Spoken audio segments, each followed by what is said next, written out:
Developing story, and this is a strange one. The body of a missing Canadian tourist has been found in this water tank. The woman inside the tank, 21-year-old Elisa Lam. It's a very sad and also grisly set of circumstances here, and especially the way the body was found. What about... When I first heard what happened to her, I was wondering if it was even true. I wasn't sure. And I started looking at social media.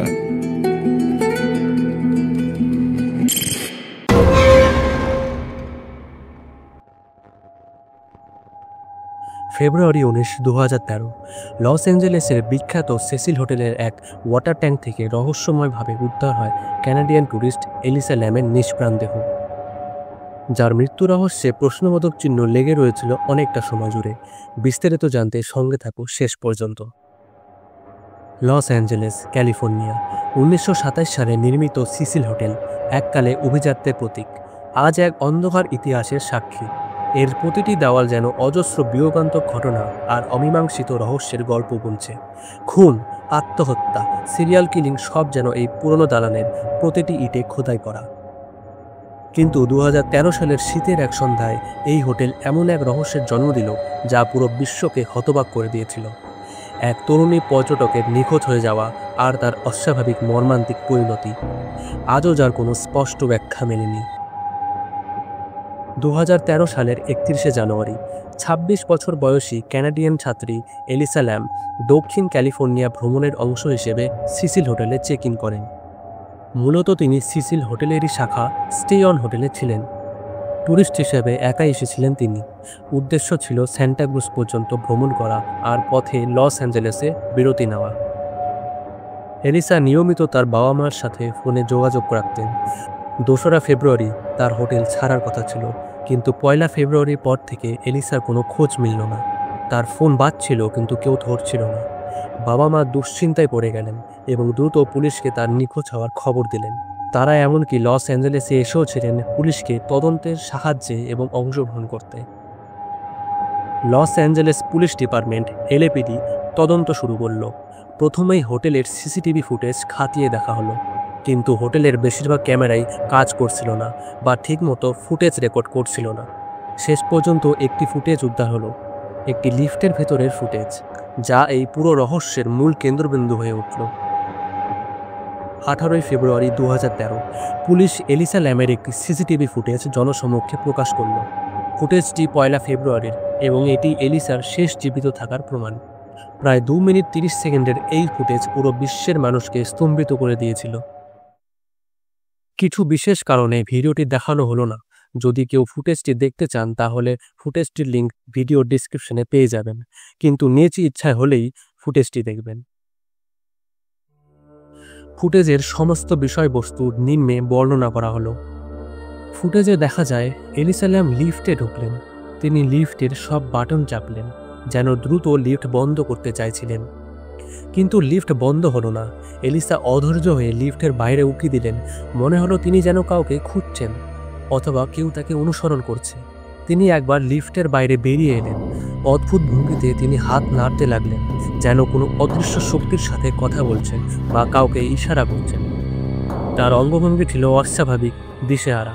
কিছুক্ষণ পর তিনি frame থেকে বেরিয়ে গেলেন, আর তাকে দেখা গেল না। লিফটের দরজা অবশেষে বন্ধ হলো, যেন কিছুই হয়নি। ফুটেজটি রাতারাতি অনলাইনে ভাইরাল হয়ে গেল। ইন্টারনেটের ডিটেকটিভরা এবং অন্যান্য মানুষেরা ঘন্টার পর ঘন্টা এটি বিশ্লেষণ করলেন।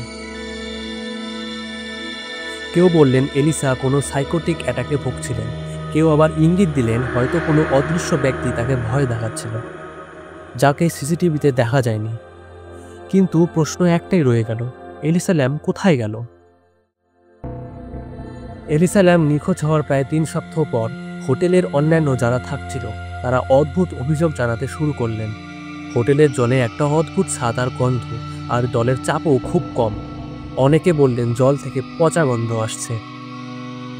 হোটেলের রক্ষণাবেক্ষণ কর্মীরা ছাদের জলে ট্যাঙ্ক পরীক্ষা করার সিদ্ধান্ত নিলেন।